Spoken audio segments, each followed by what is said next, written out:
goodness, Monkley with the dive. What a beautiful charge dash from Meldon to save him. That faster? Is that faster? Oh my god. Oh my god, this time. Meldon got it. Oh, this is what a save! Oh, big flat. Oh my god!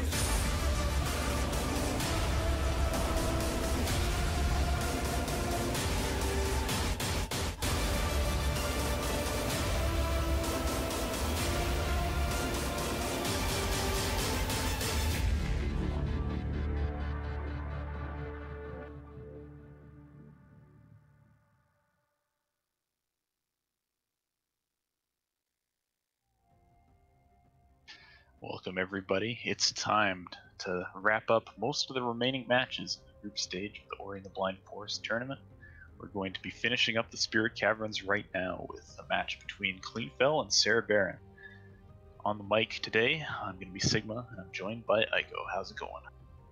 It's going great, Sigma. How are you doing? And how are you feeling about this race we're about to watch? I am really excited to watch this one because it's going to be really tough to call who wins this one. We've had a few absolutely spectacular matches through the group stage, and this is definitely one where I think it's far too hard to predict who's going to pull out ahead.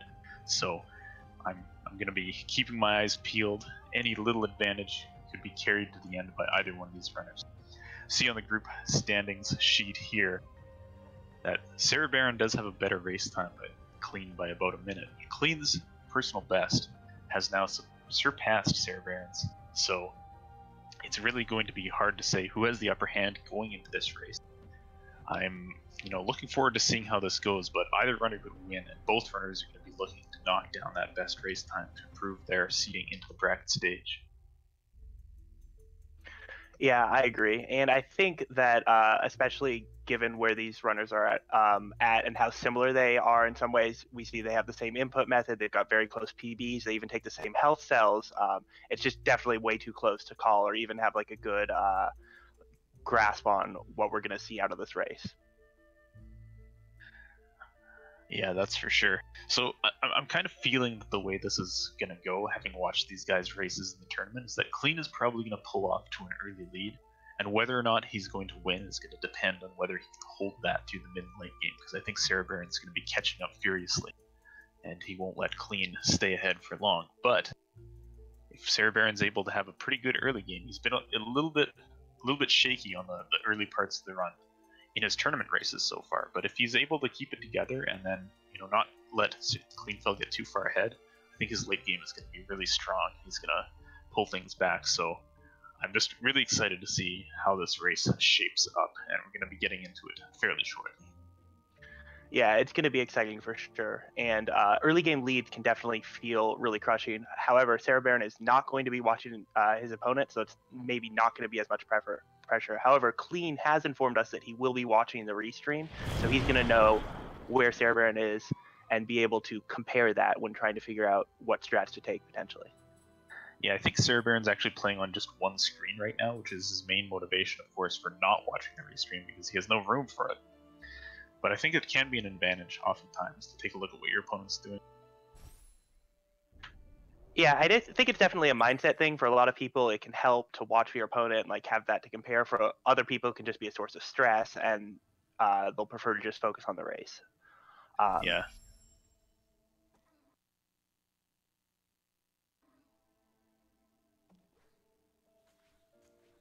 So anyways, our runners are off through Glades here. We'll be getting that first energy cell soon. Making a save, that's what it makes you do, and heading over to the Frankie fight. So not likely to see too much difference off the top, but anything can happen in Glades. It's a scary place. Yeah, there's a lot of places to die, things that can hurt you in Glades, and because you can't, you really don't have that many tools. It's a Metroidvania game, so the farther in we go, the more we get, more options we get, including Sign. This first option lets us attack things. Just the more things you get in the game, like the less dangerous individual enemies and obstacles are. So at the very beginning, obviously, things are just going to be a little bit more dangerous. Yep, so we see a sync at the start of the Frankie fight here, just a little bit of an advantage for Cleanfel, but we'll see how this fight goes. Both players getting through cleanly, not leaving any Frankies left alive, so Clean just holding a little bit of an advantage coming into the Frankie fight, but it's really nothing much. And as we see now that they have sign, they can make their way up and out of this area, which was before blocked by these brambles. We'll see this a lot in Ori, and it's honestly kind of common in Metroidvanias in general. You go to an area, you can't get out of that area until you pick up the skill you came there for. And so we first see that with the Spirit Flame, which is attacking. We're going to see that again very soon with Wall Jump. Yep, that's how it goes. So now we just grab a couple keystones. Both players will be looking to take an intentional death here to do a trick called the Ghost Door. This is, oh nice, actually Cereberon was unlucky, he got a health drop from that slime, decides to jump over it, Clean gets down to 1 health but can't damage boost again through that slime, so manages to take it out. That's going to put Cereberon in the lead now going through this Ghost Door. Clean manages to die by the fish quite quickly, and we'll both be taking a little pit stop to grab this 4th health. We'll need that for later. Yeah, and of course there are different health cells you can grab, but as we mentioned before, both these runners are going to be going for the same 3 health cells, which is pretty cool to see. We won't see any little deviations and have to wonder, well, is Clean's ahead, but is Clean really ahead or behind? And we're seeing some excellent sync as they're dropping down into the grotto, or sorry, not grotto, the little elbow area. Yeah, we'll drop into grotto later, but can't get ahead of ourselves. Okay, so grab this other keystone. We'll use that one later on. Now we see a little quick UI check there from Cleanfel. I don't know if Cereberon checked or if he just has been counting his experience. Both these runners are trying to get a time level up just to clear their way onto this path down to Wall Jump so that they don't have to wait around when they go back up. See, Clean picks up the level up on the way down. Cereberon should be set up to grab it on the way up. And that's basically no time difference. You get a little bit more experience getting it on the way up, which can be good or bad depending on how you want to approach Blackroot, but it's largely a preference thing, I would say. Yeah, and now we see our runners going to Wall Jump. This is the first skill tree. Wall Jump lets you jump up walls. They'll be immediately showcasing it as they run to the left and pick up the first energy cell, thus doubling their energy reserves from 1 to 2. Sigmund, do you want to talk about how we use energy throughout the run, especially in the early game? Well, for the early game, we're pretty much just going to use it to save. You'll see a couple safety saves placed here and there. That's just to, help out with some race safety. And you don't lose any time, making those saves because it doesn't cost. You don't have to slow down to do it. You just hold the save button and it will go off when you're on the ground.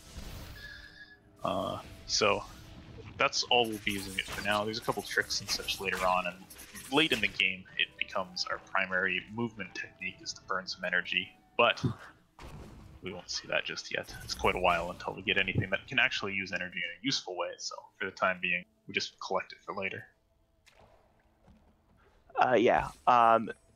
So now both our runners have picked up Wall Jump and they are leaving Grotto and Glades, and now heading into Blackroot Burrows, which is an area added in the definitive edition of the game. And Blackroot will be looking to pick up Dash. Again, one of the skills that was added. Dash lets you go very fast, which is why we try and get it as soon as possible. Yep, so Cereberon is going to be heading into Blackroot here. Don't be fooled by what you see right now. This is some internet hiccup issues causing Clean's stream to lag behind a little bit. So he's not actually this far behind in his run, and we'll get that resolved when we can. But for the time being, just assume that nothing horrible is happening and he's progressing over to Blackroot. So hopefully the Twitch lag will clear up soon and we'll get an accurate picture of where our runners are. But in the meantime, let's check out how Cereberon's Blackroot Burrows goes.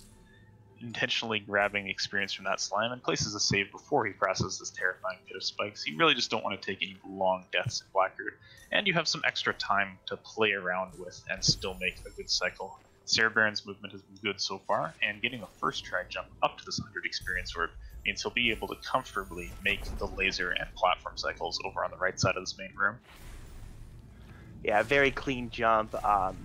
Definitely some clean movement in general out of Cereberon, as we've seen that little jump there, and of course before we saw that nice little hop over that health drop to make sure that the ghost door would go off okay. Now he's going to bring the orb up, jump past the lasers, do a quick save and reload to reset the cycle. Then he's going to do some more platform jumping. Yep, and he gets the cycle that he's looking for with that reload. The really big one to look at now on Cereberon's side is this next platform bit here. He's going to wait here to manipulate these platforms such that he can catch a good cycle in the next room. When he's waiting on the left side of that platform, the next room has its platforms frozen. As soon as he moves over, they begin to move. And the effect of this is that he's going to be able to catch this platform at the bottom of the cycle and ride it up immediately. Nice, and he gets it cleanly. That's very good.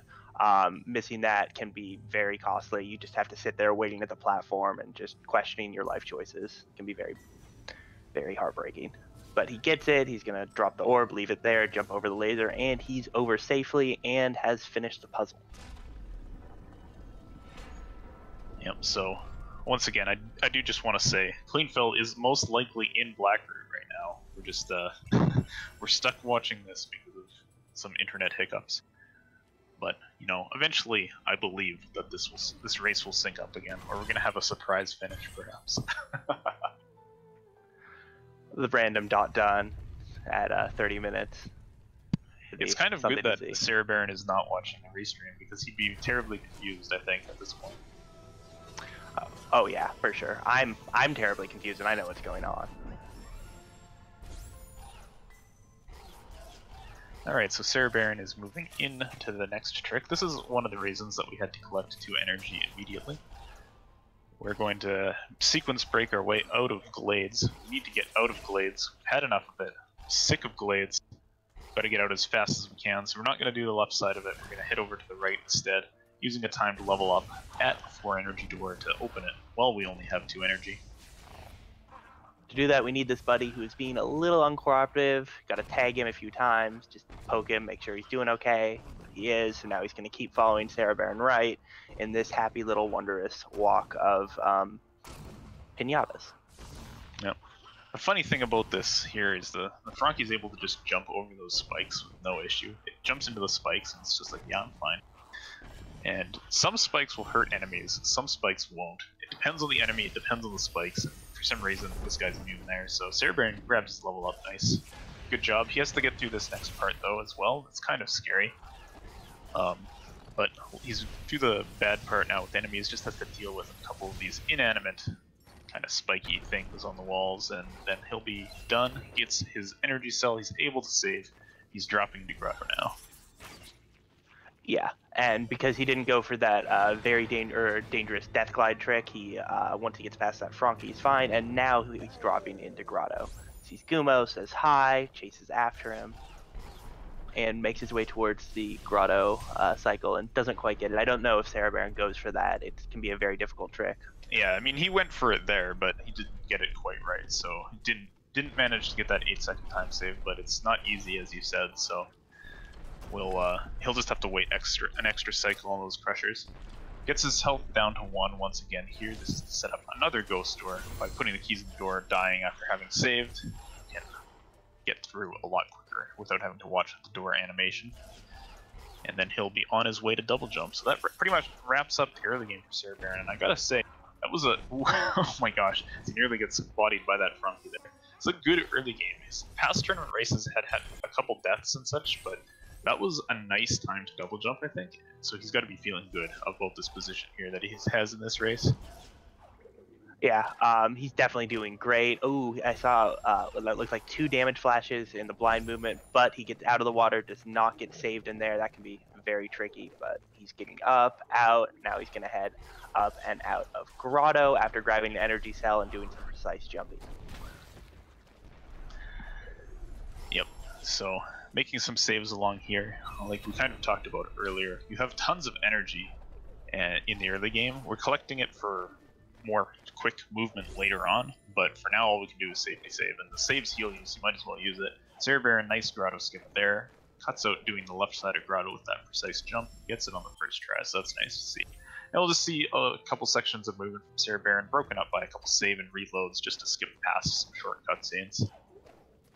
Yeah, and to avoid falling rocks, which is what we would usually be seeing in this section. Now the only obstacles are the brutal, unforgiving, wall-like protrusions that Grotto is filled with. Yeah, Cereberon actually managed to get stuck on a micro ledge in one of those walls. They're so weird getting through the grotto area. It's just like, okay, you know, it's all bumpy. You don't know when you're going to be standing. You don't know when you're going to be actually able to jump up a wall or not. But Cereberon getting through there, pretty nice. He's grabbed the water vein now, and we'll be heading over to the Ginso tree, the first dungeon of the game.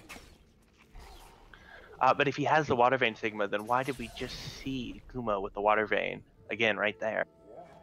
Gumo actually has a lot of relatives. It's Gumo and his family who have been taking the series of water veins. There's like 20 of them, and just moving them all around the Moon Grotto.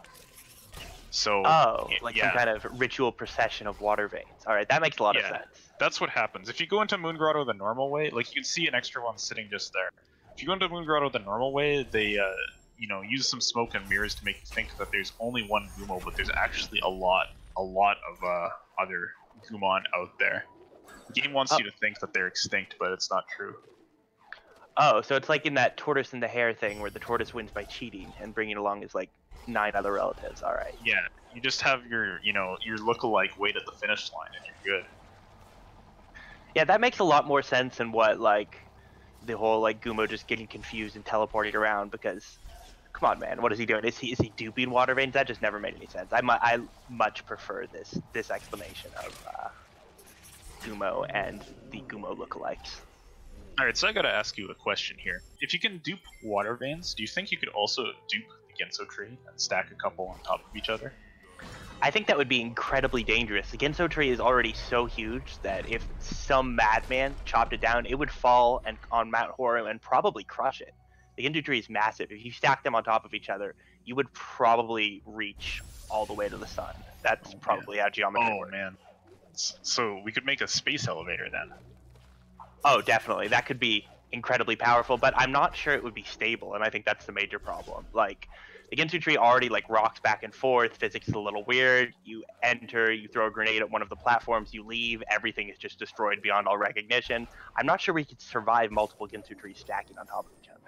Okay, well we might have to consult the engineers on this one, but maybe some kind of arrangement, a pyramid of Ginso trees perhaps could be stable, but we'll have to look into that one more. Meanwhile, back to the race, Cereberon's going to be climbing this single Ginso tree, and for now, just kind of taking a little bit of a breather in this puzzle room. Nothing you can do to speed this up, you just have to wait for this shooter to shoot some shots out so that we can get them redirected over into these portals.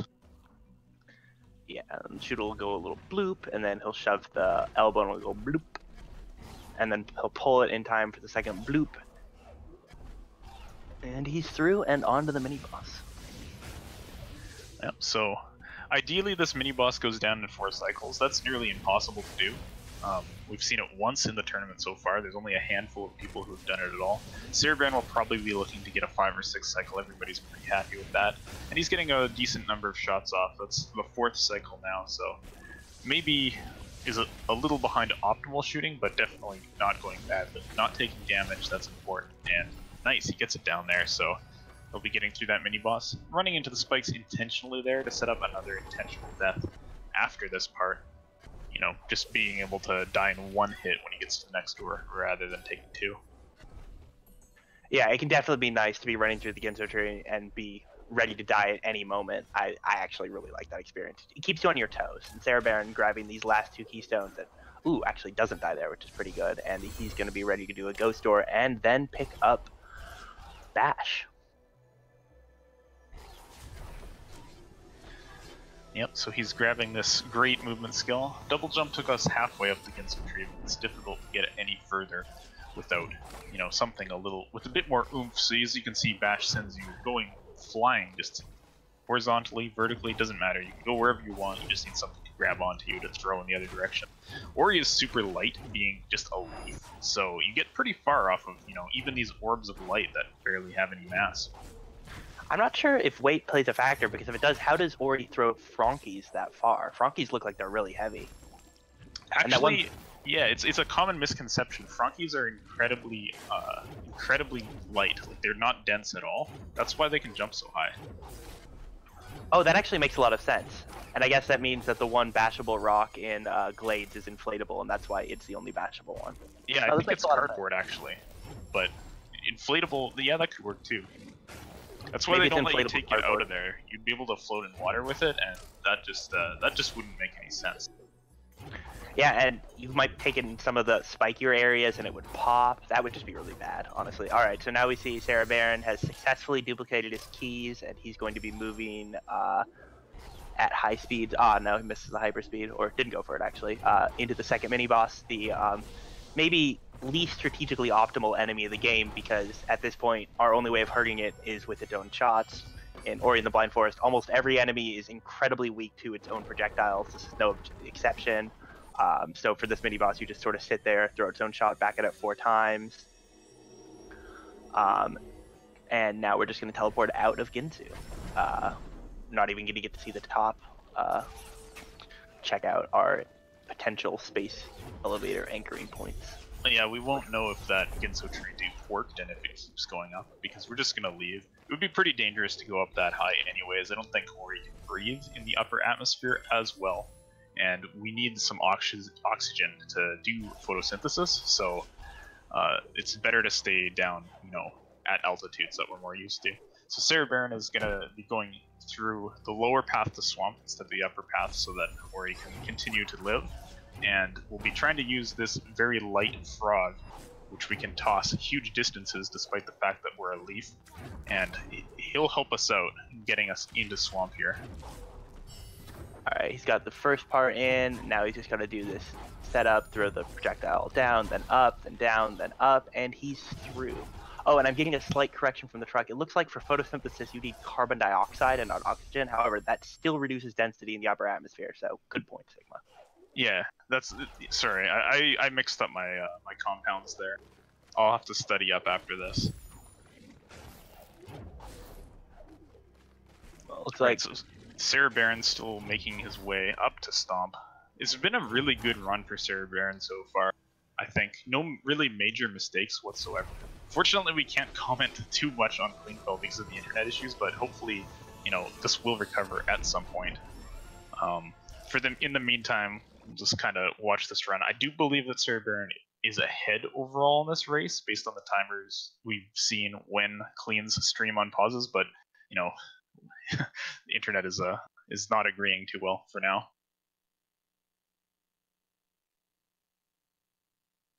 And we might be pausing for some sync here, or we might be truly living in the darkest timeline, having both streams freeze on us. So, how you doing, Aiko? I'm doing pretty good. I really enjoying this carbon dioxide oxygen controversy we had earlier, but it's been cleaned up a bit. How about you? Yeah, I'm doing good. I wish we could clear some of the toxins out of the water in this route, but since we can't go up, as we were talking about, we can't photosynthesize that high because there's not enough carbon dioxide. We're going to have to leave a bunch of pollutants in the water throughout the run, and just stock up on some health pills and stuff to try to get through the swimming sections later. Yeah, and for a game about saving the forest, we don't seem to be making a lot of environmentally conscious long-term choices, which is a little sad, but I mean, I guess that's how speedrunning goes. Alright, and yeah. Cereberon. So actually, Cereberon is in the same spot as when the stream froze, which, oh god, we're going to see some of that toxic water right now. Just taking a quick dip in it. Just getting some samples later. We'll send those back to the lab and hopefully be able to clean things up, but it's dangerous to go in without the protective gear, so Cereberon is going to only take that one quick dip into the water and then be heading out of there, placing a save and putting that behind him. Yeah, definitely. In the name of science, it's important to take risks sometimes, but please, kids, wear your protective gear. Yep, so Kuro is the main antagonist of this game. Cereberon is going to try to avoid getting spotted here just by sneaking under this area using this frog's help. If we see the big bird, then the Environmental Protection Agency is going to be after him, but he manages to sneak by, does not take the time loss fine that you normally get if you do not do that trick. So he'll be grabbing an extra health cell here.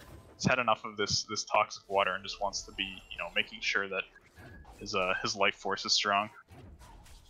Yeah, and with his life force replenished and the regulatory state escaped once again, he's gonna be grabbing some more energy, some nice Red Bull for his future pollution. Ooh. Cereberon takes a painful death. That's a little tricky getting out of here, and even though he had full health, these spikes actually deal infinite damage, so very dangerous. Recommend avoiding.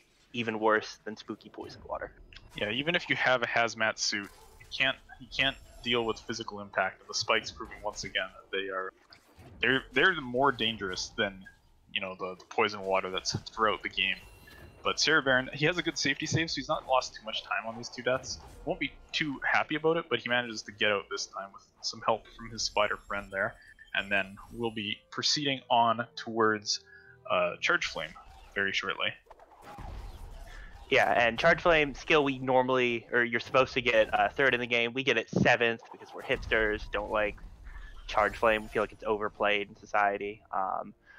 Bringing the frog down with him is very important. It means you can save a few seconds on the way back up. He gets that just fine, and it's going to be ready to do another cutscene skip in a little bit. Yep, so this is the part of the game where if we were conscientious about the environment and we wanted to listen to the spirit tree, it would tell us, like, you should go clean up the water, you should go clean this blockage out of Forlorn Ruins so that the wind can get through, but we're like, nah, spirit tree, I'm going to level up all these abilities and then just tear on past. So we're going to skip that cutscene, and we have no idea how to save the forest now, so we won't do any of the saving, and we're just going to go, try to trigger a volcano later, which doesn't seem like the best idea, but it is what it is. Well, I mean, one of the proposed solutions for global warming is to add a lot of particulate matter into the air, like the kind that you would get with a volcanic eruption. So maybe we're really looking for the long-term solution here by causing a massive ice age with the eruption of Mount Horu. I think that's actually the play, and it's pretty bold, ambitious geoengineering. I like it. That's actually pretty good. Maybe all of Gumo's relatives help us come up with that. I didn't think Ori was all that good at planning this kind of stuff out, but who knows what I know. So Cereberon will be striving to do that, and now heading into Valley. Unfortunately, the Environmental Protection Agency is here as well, keeping eye on this protected park area, and we've got to try to sneak by once again. So Cereberon's gonna fire this spider shot off at a precise angle to try to dislodge some rocks onto the cameras watching the entrance to the park, and if this goes correctly, didn't get it on the first try, but if this goes correctly, he'll be able to get by and hopefully get into the protected park area without, oh boy. Yeah, he's gonna take a reload and try again. That didn't quite work as he was intending. Yeah, so what we're trying to do here is break those rocks, smash that camera, but at the same time get to this ability cell. And if you don't get there, get to the ability cell before the shot hits the rocks and breaks the cameras, like he just did there, you get warped and don't get the ability cell, which you really need. Cereberon nailing that trick on the 3rd try, and now with those cameras destroyed, he is free to vandalize this park. Yep, so we've got a bit of a cutscene here to sit through. We'll be picking up Feather skill momentarily. That'll help us, navigate Sorrow Pass up here. Now, normally at this part of the game, we're supposed to head down, do some Forlorn Ruins action, get wind blowing through this area, and then ride it up with Feather. But we have Charge Dash now, which is a lot better than just some weak little wind current. It's going to let us go up really fast like that, and we're going to now try to sequence break into Sorrow Pass, using some bird manipulation rather than the intended route.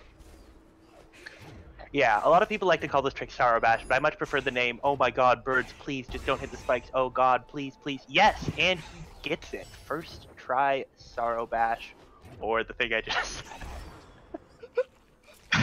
Yeah, it was what? Oh god, don't hit the spikes, please, please, something like that. But Cereberon's in, he's going to place a save, and continue using Charge Dash quite heavily to get through this area. That frog shot breaks the roof for him, and he's able to rocket jump up once again. This is what we've got all our energy cells for. Not even going to stop to place a safety save before the spike, this corridor here, and he's going to be tearing on to Charge Jump quite quickly. And actually, we're getting some you know, frames from Cleanfel's end, and he's actually pretty close. He's got Feather himself, and is now heading up to Cereberon. So, assuming that these streams are synced right now, which they may or may not be, this race could actually become pretty close. So I'm really hoping that these issues clear up and we're able to see the ending of it. Until then, it's a mystery race. Cereberon has picked up Charge Jump, which is great, gives you a lot of verticality, does 50 damage, and enables a trick known as a Terra Break, where you do a save anywhere and then die while charge jumping, and then when you respawn, you're still charge jumping because the game gets confused. Yeah, this is a pretty cool trick. It saves you a fair bit of time moving through Sorrow Pass.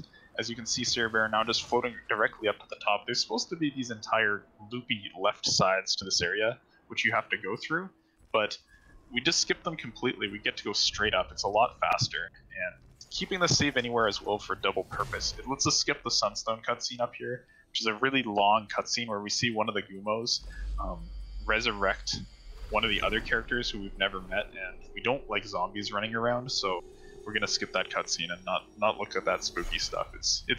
I'm not a big fan of horror games. Yeah, I mean, I think that really just sort of cinches the whole like the forlorn runes are faked theory, right? Because if they can revive people with water veins, we've established they have like 20 of them. How could their species be wiped out, right? Like, it just doesn't make any sense. That's for sure. Like, they're really the true masterminds behind all of this. So we've got a high five going through time and space as Cereberon leaves Sorrow Pass, as Clean might be entering it, assuming that the stream is accurate. But yeah, so Cereberon now heading on to Misty Woods. May have actually dropped an energy there on that charge dash that went backwards. If your charge dashes don't get cancelled within a certain time frame, a fifth of a second, by stomping or bashing, you will lose energy by using the ability. It only gets refunded under those circumstances. So, and missing a rocket jump as well, that will definitely drop an energy. So getting through this part with lower energy than you're used to rather, can be quite troubling, and Cereberon's gonna bust out the 0 XP strats, the more intended ways of doing that, and just bash up off the shots from the worms there. So, you know, showing that like he's a bit low on energy, maybe even out of energy now, and is just have to fall back on a couple backups. But Cereberon actually ran 0 XP before he ran all skills, so definitely at home with the no charge jump life, as we're seeing some good adaptations to that unfortunate charge dash hits the first target, the target that's closest to you, and it's like highlighted a bit in like this little blue, but sometimes it's not quite what you're expecting because distance is sort of fake and who knows where the center of an object really is. And so sometimes it sends you flying backwards, costs you an energy, makes you very sad. But Cereberon persists, moves onward, and has picked up Climb. Yep, so this is one of the last skills of the game. We only have to go out of Misty and get Grenade. This is really one of the most fun movement sections of this game that Cereberon's getting through here now, because you have pretty much all the useful movement abilities, and you're just able to tear through this area. This is supposed to be a puzzle zone that was designed for not having charge dash and not having charge jump, but it becomes, you know, just a pure movement zone. None of this waiting around for platforms, just flying through these huge gaps because we have all this great movement. Oh, Cereberon gets hit by a frog. The frog says, I'll get out of your way, and jumps in and spikes there. But Cereberon at low health now probably want to place a save sooner rather than later, because any spike hit at this point will be a one-shot kill.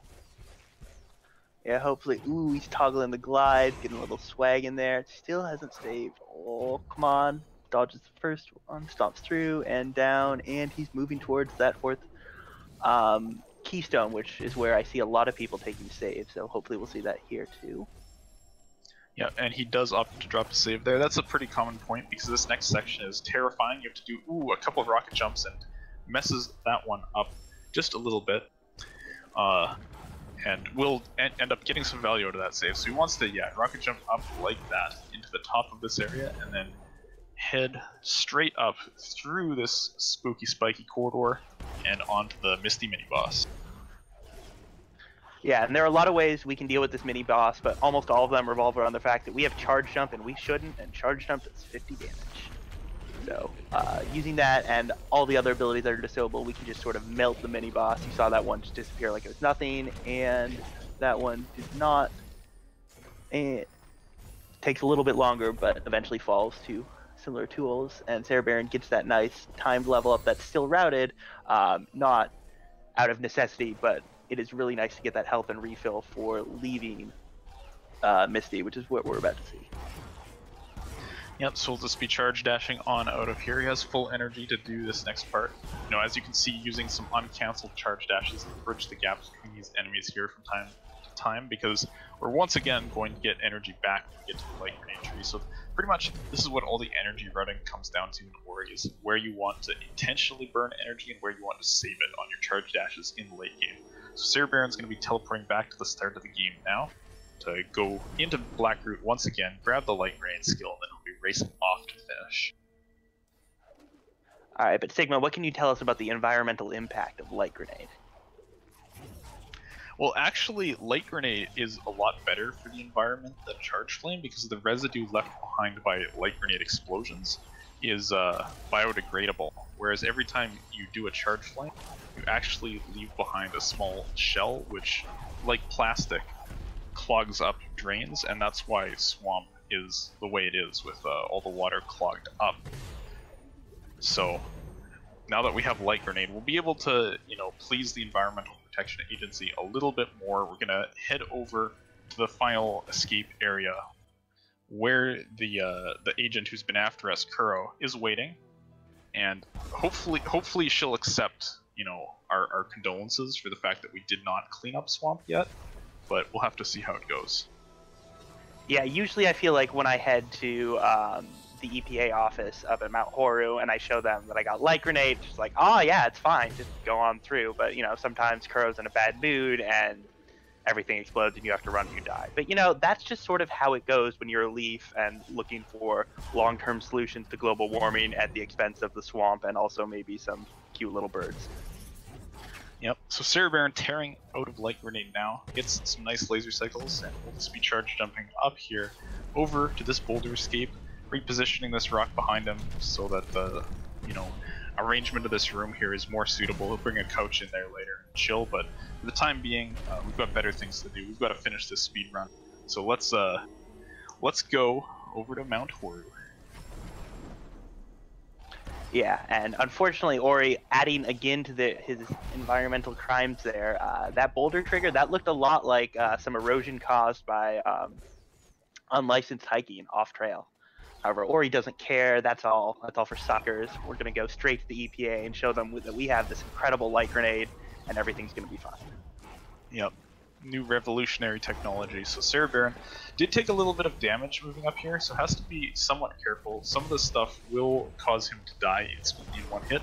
The lava, of course, anyways, and this Baneling here, he managed to get by okay, and we'll be able to get to the Horu door and on to Door Warp. Door Warp is a very difficult trick. It's actually impossible to be consistent with, unfortunately, but you can get pretty close. It's very hard. You basically press up on the first frame the game loads, and if you get it right, you just sort of warp. Instead of leaving the door, you just sort of skip the entire final dungeon, which is great because doing final dungeons are slow. And Cereberon gets it first time, very good. Yeah, he manages to jump the waiting queue to talk to the EPA agent right away and just get straight into their office. So he's saying, hey, Kuro, how's it going? I'm sorry I didn't restore all of the other elements, but I'll do this one. And Kuro said, you know, some kind of bird yelling. It's like, grah, grah, or something like that. And then Cereberon's like, oh crap, I gotta get out of here. So he's out. He's trying to run from the big bird. It's terrifying. He can't get hit at all because he left the poison water still all over the floor at the end, and he's got to swim through it, holding his breath, trying not to breathe too much in. Hopefully he has enough health, but hasn't taken any damage so far, so this should be going pretty good for him.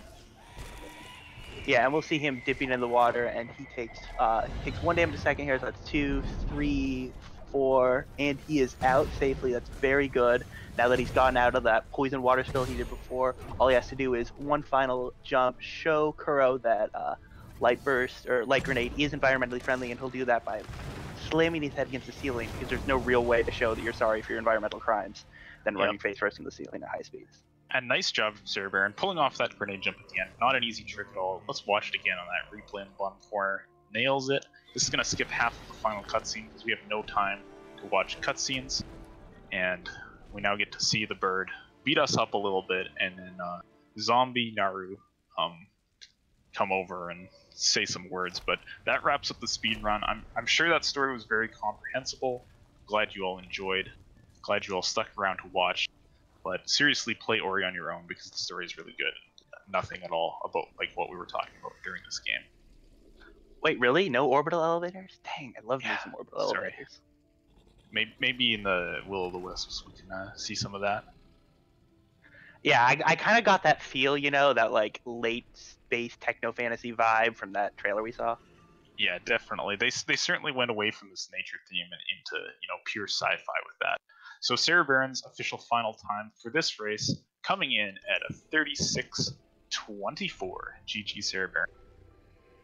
Yeah, that is very good. A big improvement on his fastest race time. Definitely a very clean run overall with like a few mistakes. Just pretty good execution. Like all the major tricks didn't really seem to cause like major problems. Definitely the kind of thing you want to see and you can be happy about in a victory like this. Yep. Now, meanwhile, on the left side, I'm not sure if Cleanfel's stream is actually synced up with the timer we have at the top here, but he's progressing through the end of the game now. He's managed to pick up a light grenade, so he'll be heading over to Mount Horu fairly shortly. So we do actually have, fairly coherent frames here, so we actually get to talk about Clean a little bit this race. Man, those internet issues really suck, but what can you do about it? Well, you can make up elaborate alternate plots for video games. I hear that's actually a really popular trick for coping with these kind of situations. Yeah, that's true. Alright, so we see Clean, he's gotten all the skills, he's got the teleporter, he's just gonna head up, he's gonna do another grenade jump. We saw him do one leaving. Oh my gosh, that one was so good. Like, he went up and went down with it. That was awesome. Yeah, that was really nice. It can be really fun when you're just like, when your grenade jump shoves you against the wall and you still have some momentum. But yeah, we'll see if he goes for the one here. Ooh, says hi to the little lava. No energy, he can't do it anymore. That's oh no, I sometimes forget as a rando player that grenade jump in real life costs energy. Yeah. So okay, I think we do have the timer updated to match the stream because of all the dropped frames, latency issues, or whatever. It was actually a few minutes behind. So this is we've gone through a time warp. We're only a minute behind where Cereberon actually finished at this point. So Clean having a pretty good run. Fighting through the issues, he did at some points like try to deal with his stream a little bit, try to fix things up, and I really got to salute him for doing that. But man, it's hard to deal with that stuff. It's hard enough to run this game as it is, but looks like he's gonna manage to come in most likely with a sub 40 on this run, nonetheless.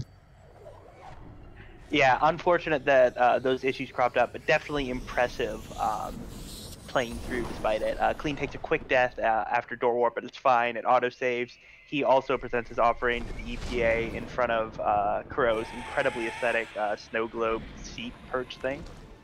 Again, she's not really having it, so we gotta run and try not to die, as is often the life of ooh. I like that spam of charge dashes back and forth. It's like, this wall will save me, no, this wall will save me, no, oh, none of them will save me.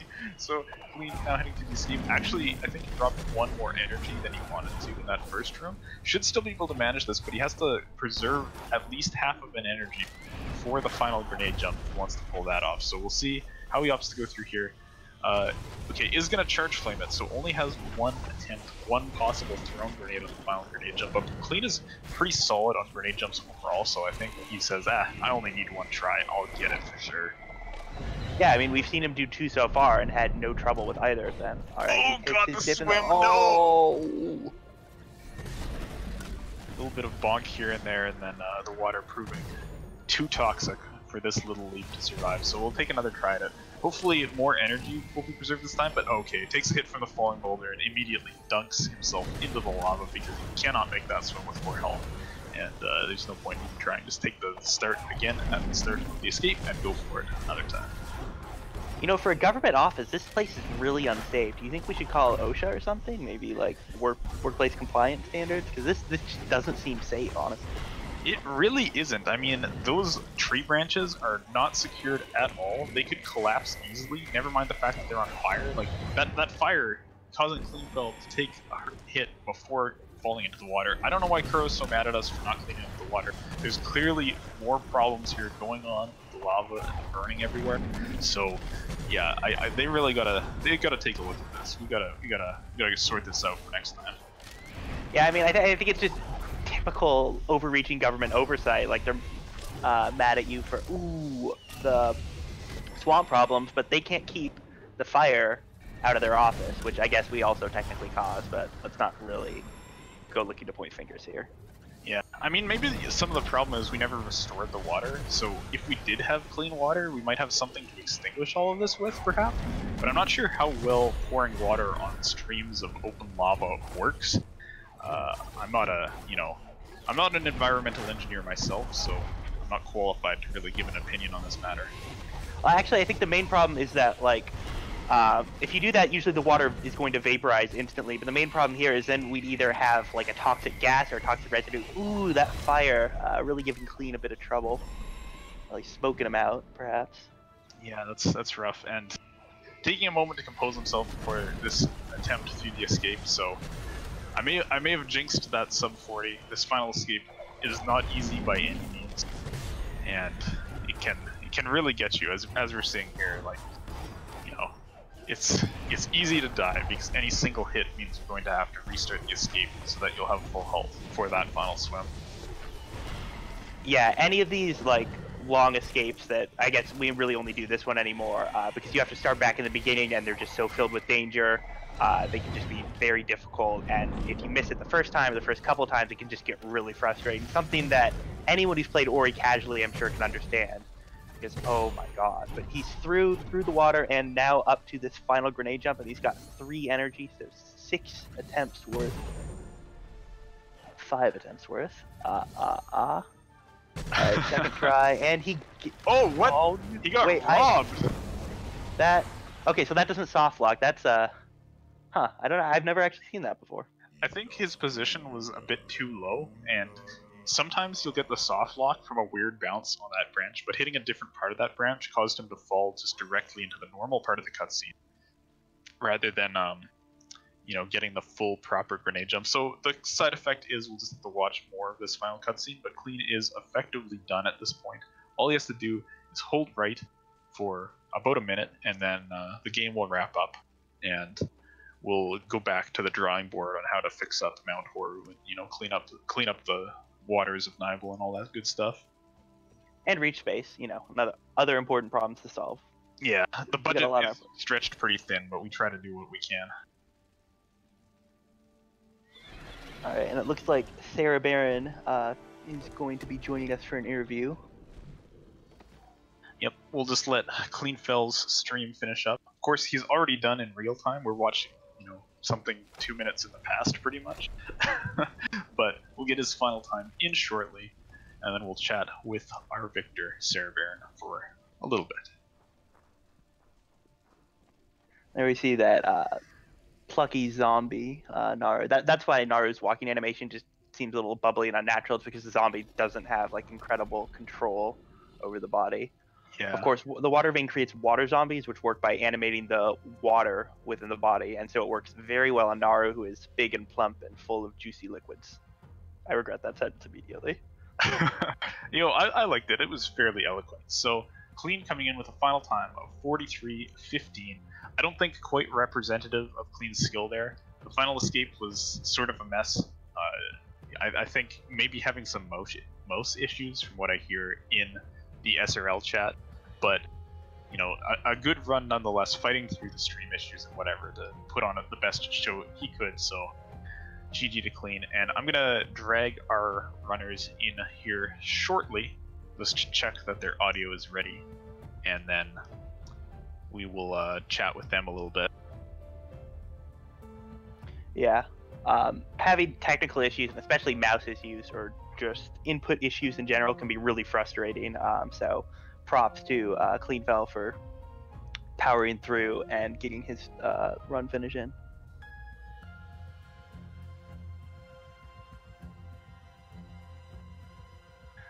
Alright, so we'll just okay. Here we go. So we're now joined by Cereberon and Cleanfel. GG guys, thanks for the entertaining race despite, some of the stream issues, so Oh, no problem. Yeah, God, I need new internet. yeah, that was unfortunate. It was like right when it started, it's like uh-oh. And that seems to be the only time it actually happens. Like, when I practice, nah, it's fine. Internet's perfect. But nope. Yeah, that's how it'll go sometimes. So first, I'll ask you, Cereberon.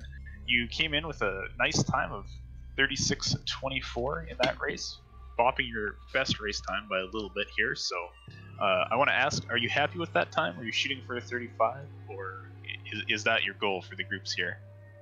I mean, I would have loved to have hit a 35 for the group stage, but I had the ding of Windows to stop me in my tracks. Oh yeah, so I do want to talk about that. What happened at the stomp tree there? Was that like a computer crash, or what was the deal? So I got the stomp tree, and as I damaged off those spikes, I got ba-dum from Windows telling me that OBS had crashed. And then I went on to take a swim and die in the water. And I spent 30 to 40 seconds fixing the stream back up.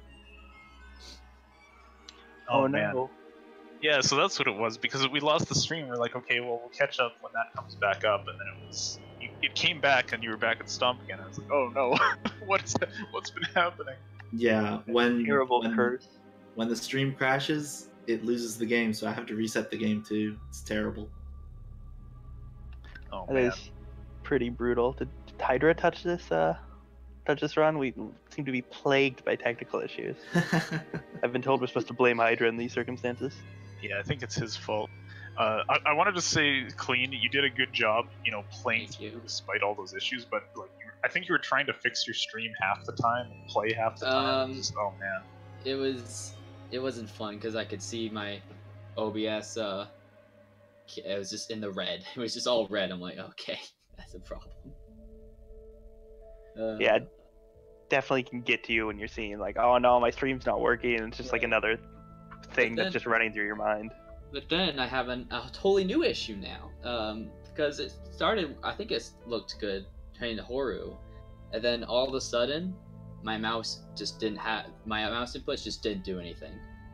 So I need a new mouse, I guess, as well. Well, the good news, Clean, is that you, like me, can order a new mouse and get it delivered to you before the brackets start, because I'm in the same boat. Broken mouse, can't play right, but it just sucks that happens in the race, like right at the final escape too, because you were on pace for a nice sub 40 there, and then it was just like, oh, final escape's just gonna get you because like dashes aren't working or something like that. So man, that sucks. Wow, I guess this entire group, I mean, that's 3 out of 4 of you that have had like debilitating technical issues during your run. Sigma and Cereberon both having that mouse failure. That's pretty harsh. However, since you're both in the market of the new mouse, I'm gonna again drop a plug for the literally cheaty G502 Logitech mouse. It's great. This is this mouse. This is what I have. Oh no, okay, unrecommended. Never mind. I've had it for a few years. I think I need a new one. A new one of the same model though. That's the one that I'm getting right now. So Right. it's endorsed by the Ori community. That's the Logitech G502 Proteus Core or Proteus Spectrum if you like LEDs. And who doesn't, really? Right. Exactly. All right. Well, thanks guys for joining us. Thanks for the race. And good luck in brackets to both of you. I'll be sure to catch all of your matches as you progress through there. Thank you very much. Well, thank you.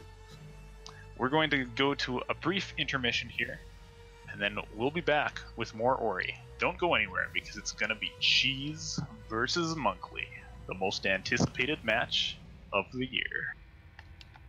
Oh yeah.